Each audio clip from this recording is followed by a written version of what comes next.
지난 시간에는 우리가 아내 미갈의 도움으로 다윗이 사울의 손에서 피하여 도망간 이야기를 살펴보았습니다. 다윗은 라마나요스에 있는 대언자 사무엘에게로 도망을 갔고, 다윗이 거기에 있다는 소문이 퍼지게 되자 사울이 사자들을 보냅니다. 3번이나 사자들을 보냈는데 사자들이 모두 사무엘 앞에서 대언을 하면서 돌아오질 않습니다. 사울이 직접 다윗을 잡으러 가겠다고 갔는데 주의 영께서 그에게 임하니 그도 대언을 하고 사무엘과 함께 거기서 거했습니다. 그리고 사울이 자기를 잡으러 끈질기게 쫓아왔다는 사실을 알고 다윗은 라마나요스에서 도망을 갑니다. 아마도 사울이 사무엘 앞에 들어 누워 있을 때 위기의식을 느끼고 탈출한 것으로 보입니다. 그래서 오늘 20장 1절에 보니까 다윗이 라마의 나요스에서 도망하여 가서, 도망을 했는데 마땅히 갈 만한 곳이 없습니다. 사울이 왕으로서 다윗에게 수배령을 내리면 언젠가는 잡힙니다.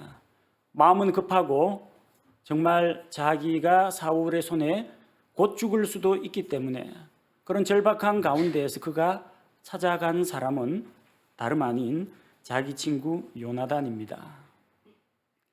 위급하고 어려운 일을 만났을 때 가족이나 친척이 때로는 도움이 안 될 때가 있습니다. 잠언 말씀에도 재난의 날에 형제 집에 들어가지 말고 차라리 친구를 찾아가라. 위급할 때 친구가 정말 진실한 친구라는 것을 설명하고 있습니다.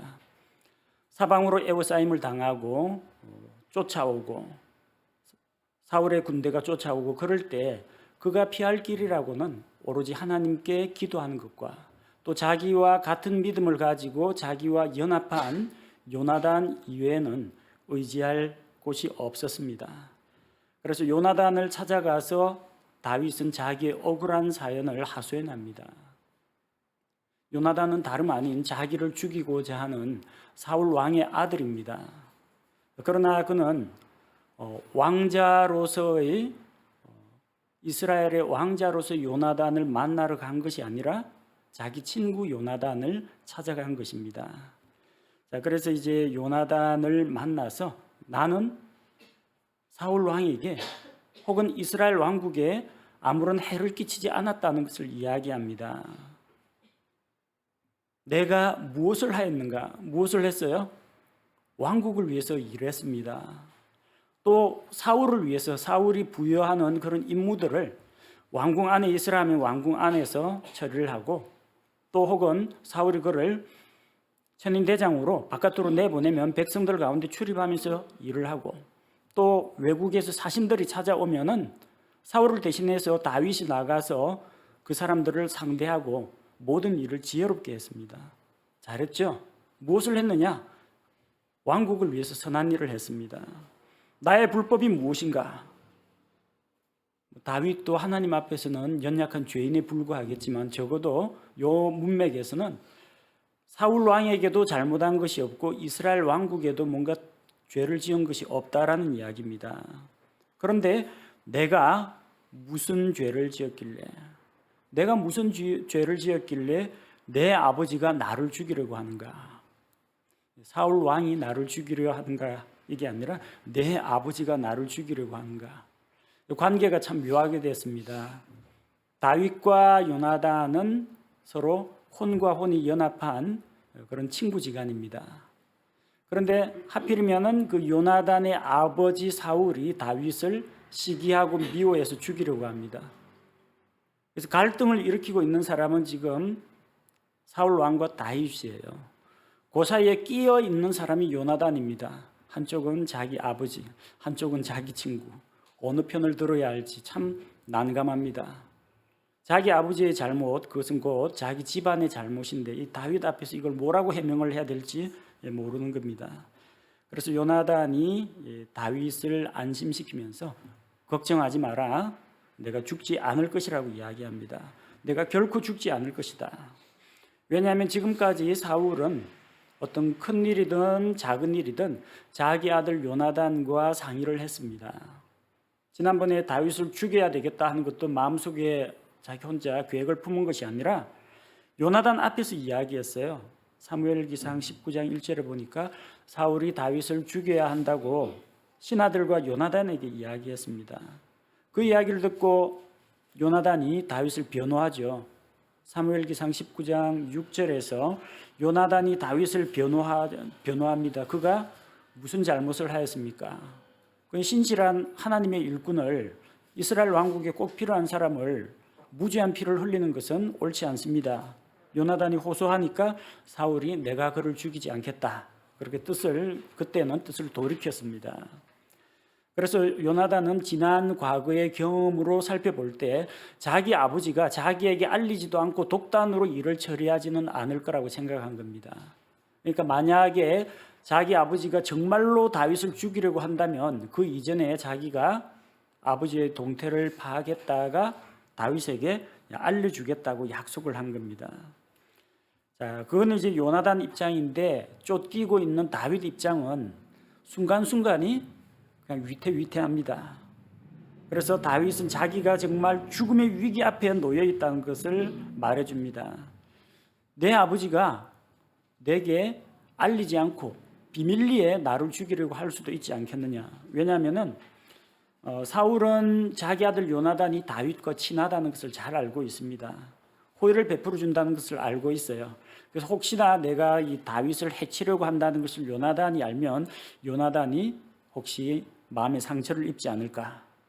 그래서 요나단에게 근심을 끼치지 않으려고 요나단에게는 말하지 않고 몰래 자기를 죽일 수도 있다는 겁니다. 근데 다윗은 지금 자기가 처한 상황을 보면은 정말 절박하다는 거예요. 다윗은 주께서 살아계심과 요나단의 혼이 살아있음을 두고 맹세하노니, 다윗도 이렇게 맹세를 합니다. 주께서 살아계심과 요나단의 혼이 살아있음을 두고 맹세하는데 뭐 하겠다 안 하겠다 약속을 하는 그런 맹세는 아니에요. 어떤 맹세냐면은 자기와 죽음 사이의 거리는 한 걸음에 불과하다는 겁니다. 자기는 지금 죽음의 위기에 직면해 있다는 자기의 상태를 그렇게 하나님의 이름을 걸고 이야기합니다.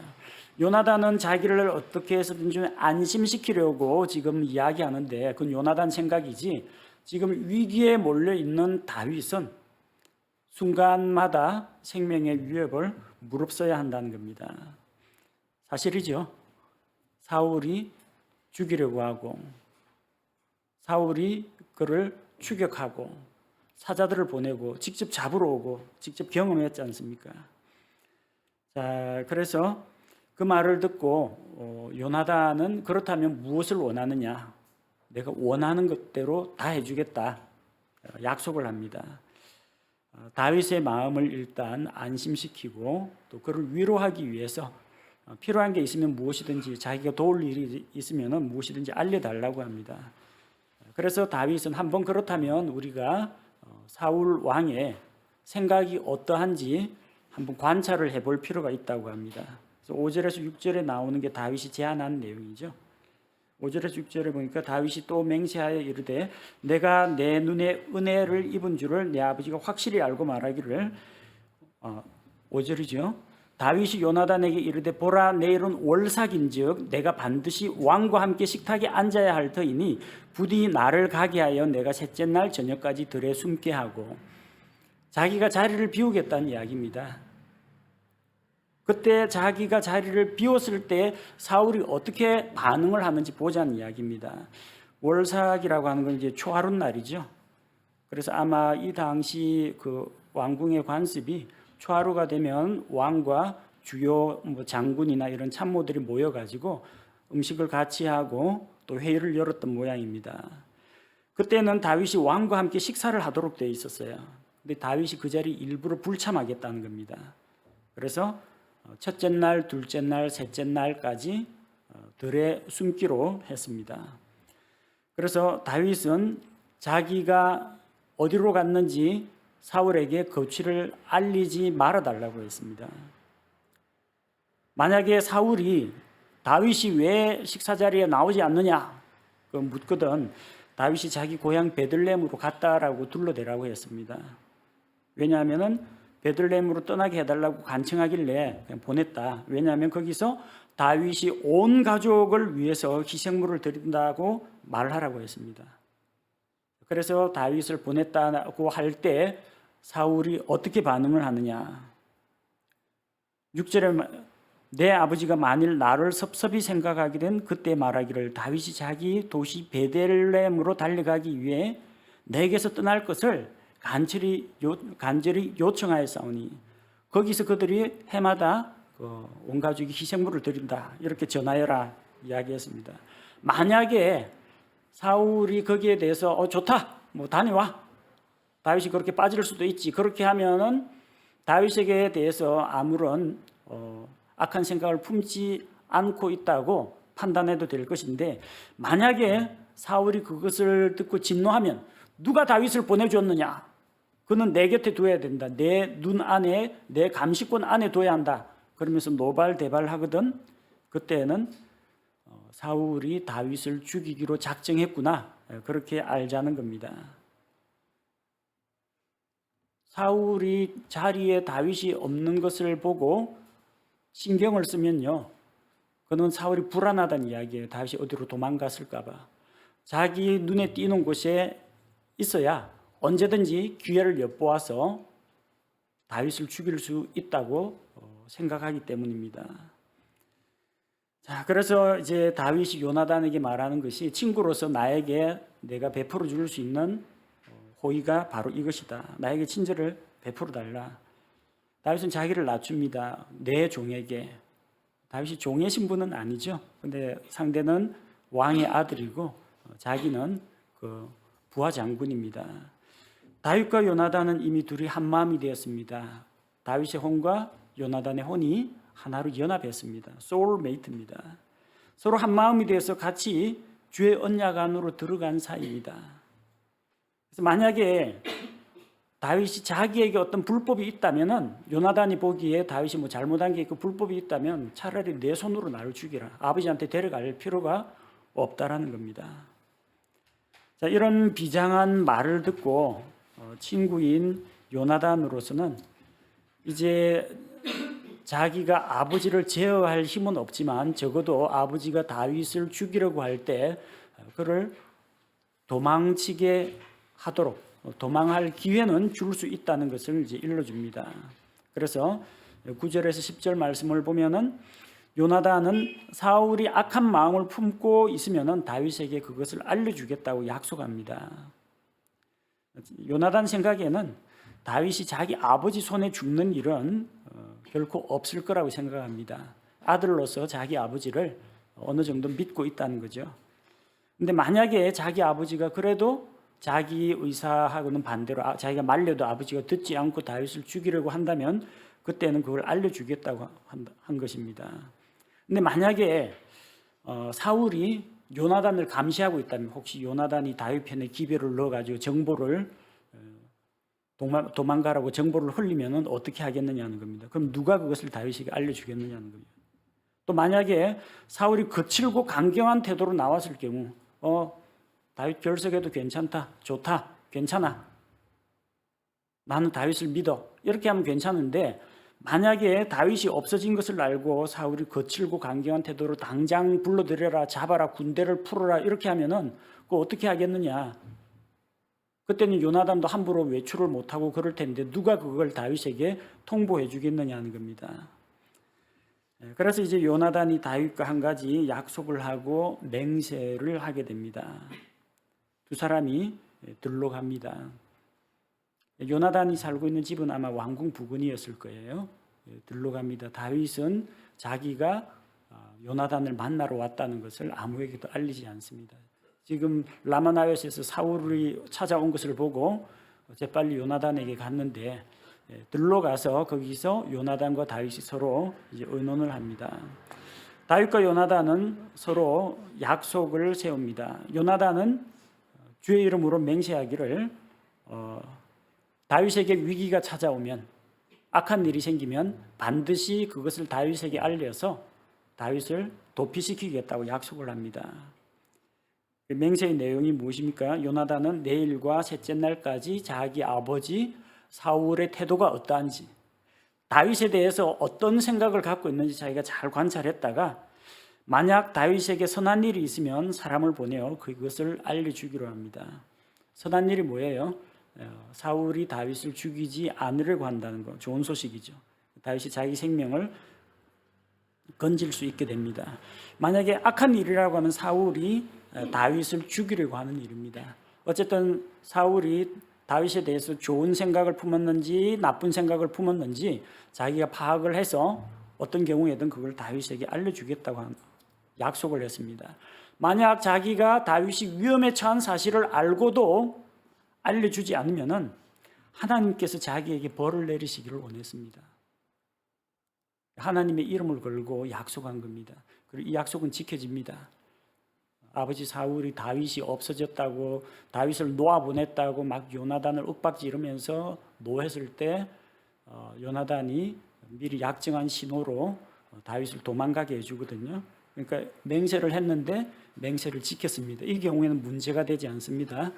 거짓 맹세라든지 사소한 정말 이제 하나님의 이름을 쓸 자리가 아닌데 가벼운 자기 감정적인 분풀이 그런 용도로 하나님의 이름을 막 부르는 것이 문제이지, 하나님의 이름을 걸고 엄중한 맹세를 하고 그 맹세를 지켰을 경우에는 아무런 문제가 없습니다. 13절 하반절에 보니까 요나단이 다윗에게 축복을 합니다. 주께서 내 아버지와 함께 계셨던 것처럼 내게도 함께 계시기를 원하노라. 참 이 말이 하기가 좀 힘든 말이에요. 자기 아버지의 영적인 상태를 잘 알고 있습니다. 한때는 하나님의 영이 임했습니다. 하나님의 영이 임해서 그가 왕으로서 이스라엘 왕국을 다스릴 수 있는 힘과 능력을 하나님께서 그에게 부여하셨습니다. 그런데 자기 입에서 주께서 내 아버지와 함께 계셨던 것처럼, 지금은 뭐예요? 함께 계시지 않는다는 거예요. 주의 영께서 사울을 떠나셨습니다. 왜 떠났습니까? 사울을 저버렸다, 그가 구원에서 떨어졌다는 이야기가 아니라 사역에서 배제한다는 이야기입니다. 이제 왕이 주를 버렸기 때문에 주께서도 왕을 버려 이스라엘의 왕이 되지 못하게 하셨나이다. 그것처럼 사역에서 버림받았다는 겁니다. 자기 아버지는 이미 주께서 그를 떠났고, 가끔 가다가 악한 영이 와서 아버지를 흔들어 놓고 또 그가 이상한 행동을 하도록 조장하고 있다는 것을 알고 있습니다. 주께서 이전에 자기 아버지가 버림받기 전에 주의 영께서 아버지와 함께 계셨던 것처럼 주께서 다윗과 함께 하시기를 기원했습니다. 이건 참 놀라운 축복의 말입니다. 주께서 당신과 함께 하시기를 원합니다. 성경에 주께서 함께하는 사람은 언제나 복을 받고 성공하고 승리를 거두었습니다. 누가 승리했어요? 모세를 보십시오. 저는 자신이 없습니다. 말주변도 없습니다. 살인범으로 지명수배 당해서 쫓기는 몸입니다. 하나님께서 가라. 내가 너와 함께하리라. 여호수아는 모세의 종이었습니다. 그런데 이제 주의 종 모세가 죽고 하나님께서 여호수아를 세웠습니다. 너는 두려워하지 말라. 놀라지 말라. 담대하라. 내가 어디로 가든지 내가 너와 함께하리라.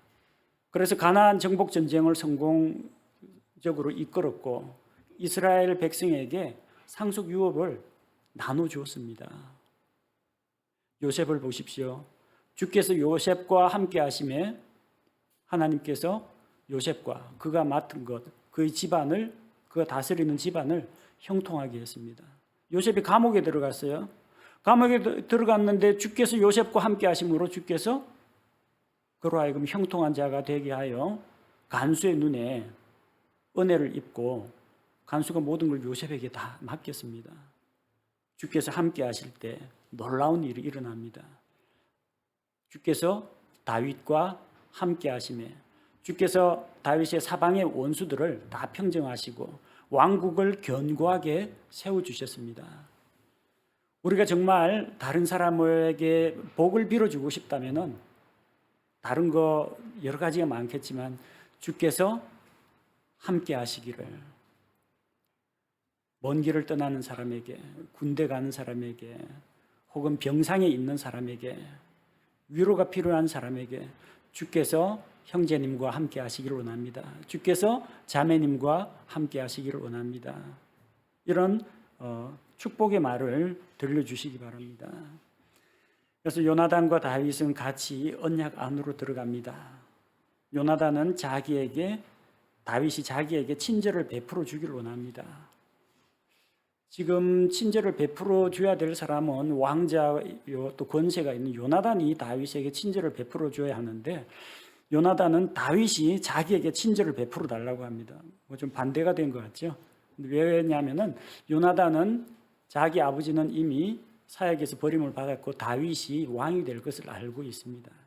왕위가 요나단 자기에게로 오지 않을 걸 알고 있어요.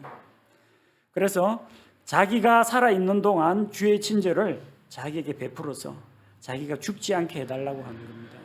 만약에 사울과 다윗이 극한 대립으로 치달아 가지고 서로 칼을 겨누어야 할 그때가 있다면은 그때 친절을 베풀어서 자기를 죽이지 말아 달라는 것, 서로가 서로에게 칼을 겨누는 그런 일은 없기를 바라는 겁니다. 다윗과 사울의 집안이 적대시하고 싸우게 되면 이 우정 관계가 깨지거나 혹은 다윗이 자기를 미워하거나 적대할 수가 있기 때문에 우리 서로 미워하지 말고 나에게 친절을 베풀어 달라는 겁니다. 자, 15절에 보니까 그뿐만이 아니라 너와 나 사이에 나에게 친절을 베풀어 줄 뿐만 아니라 또 누구에게요? 주께서 다윗의 원수들을 지면에서 모두 끊어버리신 때에도 또한 내 집으로부터 결코 내 친절을 영원히 끊어버리지 말라 하고, 요나단은 다윗이 자기 집에 친절을 베풀어 달라고 했습니다. 나로 하여금 죽지 않게 해달라, 그건 자기 개인에게 대한 이야기고 지금 집안에 대한 이야기입니다. 그러니까 요나단과 요나단의 가족, 요나단의 후손들 이야기예요. 요나단은 주께서 다윗의 원수들을 멸하실 것이라는 것을 알고 있었습니다. 다윗의 원수가 누구겠어요? 지금 당장 눈앞에 있는 사람은 자기 아버지 사울입니다. 그래서 다윗이 사울을 죽일 리는 없겠지만, 다윗이 기름 부음 받은 왕을 자기 손으로 죽이지는 않겠지만, 주께서 어떤 질병이라든지 사고라든지 아니면 블레셋과의 전쟁을 통해서 다윗의 원수 사울을 지면에서 끊어버리실 때, 그리고 다윗이 형통하게 되었을 때, 사울이 죽고 나면 다윗이 왕이 될 테니까 다윗이 형통하게 되거든 자기 집의 친절을 끊지 말아달라고 합니다. 그러니까 이 약속은 다윗과 요나단이 맺은 언약이지만 수혜자는 요나단과 요나단의 후손에게 적용된다는 겁니다. 실질적으로 혜택을 본 사람은 누구예요? 사울과 요나단은 길보아 산에서 블레셋과 싸우다가 전사했습니다. 요나단에게 남은 자식이 있느냐? 무비보셋이라는 아이가 있는데 블레셋 군대가 쳐들어왔을 때 유모가 급히 안고 가다 떨어뜨려 가지고 쩔뚝발이가 되었습니다. 두 다리를 다 절고 있습니다. 데리고 와라. 왕궁에 데려와서 나와 함께 한 상에서 평생 동안 먹고 마시게 하고 내가 그에게 친절을 베풀겠다. 요나단으로 인하여 무비보셋 너에게 친절을 베풀겠다고 했습니다. 그 혜택은 1차적으로 요나단의 아들 무비보셋이 누리게 됩니다. 자, 이 언약이 요나단과 다윗 사이에 맺은 이 언약인데 16절에도 나오죠. 이와 같이 요나단이 다윗의 집과 언약을 맺고, 요나단의 집안하고 다윗의 집안하고 맺은 언약이에요. 근데 우리가 15절 이하에 보니까요, 결코 내 친절을 영원히 끊어버리지 말라 했습니다. 영원히. 다윗이 영원히 살아야 말이죠. 다윗도 언젠가는 죽을 텐데. 근데 이 다윗과 요나단이 언약을 맺으면서 다윗의 집안하고 요나단의 집안하고 맺은 언약이 영원한 언약으로 되었습니다. 영원한 언약이라는 건 뭐예요? 다윗이 죽은 다음에도 양가 집안에서 이 언약이 유효하다는 이야기입니다. 이 대단한 언약이죠. 다윗과 요나단 친구 사이에서 맺었는데 그게 자손 대대로 내려가면은 그 자손들이 그 은혜를 상속하게 된다는 이야기입니다. 그래서 신약 시대까지 이 언약이 내려갑니다. 다윗의 집안에서는 예수 그리스도가 탄생했습니다. 그런데 요나단 집안인지는 모르겠습니다만 어쨌든 사울의 집안에 남아있는 사람이 무비보셋이니까 어쨌든 그 계열로 내려왔을 겁니다. 베냐민 지파에 사울이 있습니다. 사울 왕 말고 신약 시대에 사울이 있습니다. 교회를 핍박하고 예수 그리스도를 대적하고 천방지축 그냥 성도들을 고문하고 잡아가두고 행패를 부립니다. 다윗이 후손이고 이쪽은 유다 지파 다윗이 후손이고 이쪽은 베냐민 지파의 후손이에요. 영원한 언약에 들어와 있죠. 예수님께서 그 언약을 지켜서 가만히 내버려 두면 하나님을 모독하고 지옥에 떨어질 이 사울을 구해 주십니다. 구해줄 뿐만 아니라 자기 사도로 삼아버립니다. 영원토록 그 집안에 긍휼을 베풀어주고 친절을 베풀어준 것입니다. 주께서는 이렇게 수많은 세월이 흘렀지만 그 언약을 잊지 않고 이행하셨습니다. 자, 그리고 16절에 보니까 이와 같이 요나단이 다윗의 집과 언약을 맺고 이르되 주께서 다윗의 원수들의 손에서도 그것을 요구하실지어다 하니라. 자, 이것은 뭘 말하느냐면 주께서 다윗의 원수들의 손에서 그것을 이라고 했는데 생명을 잃는다는 이야기입니다. 그것을 요구한다는 게 생명을 요구한다는 뜻이에요. 신명기 18장 19절에 보니까 누구든지 그가 내 이름으로 말할 내 말들의 귀를 기울이지 아니하면, 주의 말씀에 귀를 기울이지 아니하고 불순종하면 내가 그에게 그것을 요구하리라. 생명을 요구한다는 겁니다. 생명을 빼앗는다는 겁니다. 그래서 우리 사이에 이런 언약이 영원히 유효하다는 것을 이야기하면서 주께서는 다윗의 원수들을 멸하실지어다. 그렇게 하나님 앞에서 다윗을 축복합니다. 요나단과 다윗 사이에 맺은 언약입니다. 두 사람은 아주 혼과 혼이 연합된 친구 사이였습니다. 요나단은 아버지와 친구 사이에서 선택을 해야 됐습니다. 갈등입니다. 이 자기를 낳아준 아버지를 거역하고 버릴 수도 없고 또 그렇다고 해서 자기와 서로 이제 맹세한 우정을 쌓은 이 다윗을 죽도록 내버려 둘 수도 없고 참 난처합니다. 아버지 편을 들 것인가 친구 편을 들 것인가 어떻게 하면 좋을까요?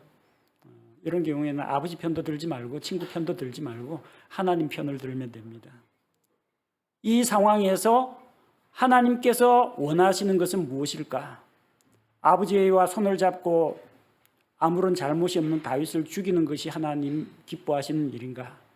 아니면은 아버지의 뜻은 거스르겠지만 하나님께서 다윗에게 기름을 부으셨기 때문에 내가 하나님의 편에 서서 하나님이 인정한 그 다윗을 살리는 것이 옳다. 그렇게 믿으면 하나님 보시기에 옳은 일을 행하면 되는 겁니다. 그래서 요나단은 결국 아버지 말씀을 거역하고 다윗을 살려서 보냅니다. 다윗이 무사히 살아서 탈출하고 다윗이 무사히 왕이 되고 다윗이 무사히 그 자손들을 낳았기 때문에 다윗을 통해서 예수 그리스도께서 오시는 그 길이 마련된 것입니다. 선택의 문제, 갈등의 문제가 있으면은 하나님께서 무엇을 원하십니까? 어느 것이 하나님을 기쁘시게 하는 일입니까? 우리가 그렇게 질문을 던져봐야 합니다. 다윗과 요나단처럼 서로의 생명을 믿고 맡길 수 있는 그런 진실한 친구가 있습니까? 요즘 잠언을 읽고 있는데 잠언에서 친구에 대한 충고와 또 경고와 또 여러 가지 지혜로운 말씀들이 많이 기록되어 있습니다. 친구는 참 좋은 겁니다. 같은 피를 나눈 그런 가족은 아니지만 정말 마음과 마음이 통하는 그런 친구는 이 세상에서 정말 힘들고 어려울 때 믿고 의지할 수 있는 그런 사람입니다. 요한복음 15장 13절에 아무에게도 자기 친구들을 위해 자기 생명을 내놓는 것 이것보다 더 큰 사랑은 없다고 했습니다. 여러분은 친구가 있습니까? 혼과 혼을 나눌 친구가 있습니까? 대신 죽어줄 생명을 내놓을 친구가 있습니까? 이 세상에 그런 친구가 없다 하더라도 낙심하지 마시기 바랍니다. 그런 친구는 오직 우리 주 예수 그리스도, 우리 주님께서 계시기 때문입니다. 우리 함께 기도하겠습니다. 하나님 아버지, 오늘 다윗과 요나단 사이에서 일어나는 대화를 보면서 친구가 어떠한 존재인지 살펴보았습니다. 힘들고 어려울 때 서로 위로하고 격려하며 더 간절히 하나님을 의지하도록 굳게 세워주는 것이 친구요. 또 어려움을 당한 그런 상황에서 주의 이름으로 축복하고 위로하고 건면하는 것이 진정한 친구의 모습임을 살펴보았습니다. 부자지간의 끈끈한 정보다도 때로는 친구 사이에 그런 우정이 더 중요하다는 것을 우리가 살펴보았습니다. 우리에게 참 진실하신 친구, 우리가 미처 주님을 알기도 전에 우리를 먼저 사랑하신 진실한 친구 예수 그리스도를 주신 것을 인하여 감사를 드립니다. 다윗과 요나단처럼 우리도 함께 한 마음을 이루면서 같이 동력할 수 있는 믿음의 친구들을 많이 허락하여 주시고, 다윗과 요나단의 서로 맺은 그 언약이 오랜 세월이 흘러도 변치 않은 것처럼 하나님께서 예수 그리스도를 통하여 우리에게 주신 그 언약도, 또 성경에 기록된 모든 약속들도 변함없이 이루어질 것을 믿고 주께 감사드리며 영광 돌립니다. 우리 주 예수 그리스도의 이름으로 기도합니다. 아멘.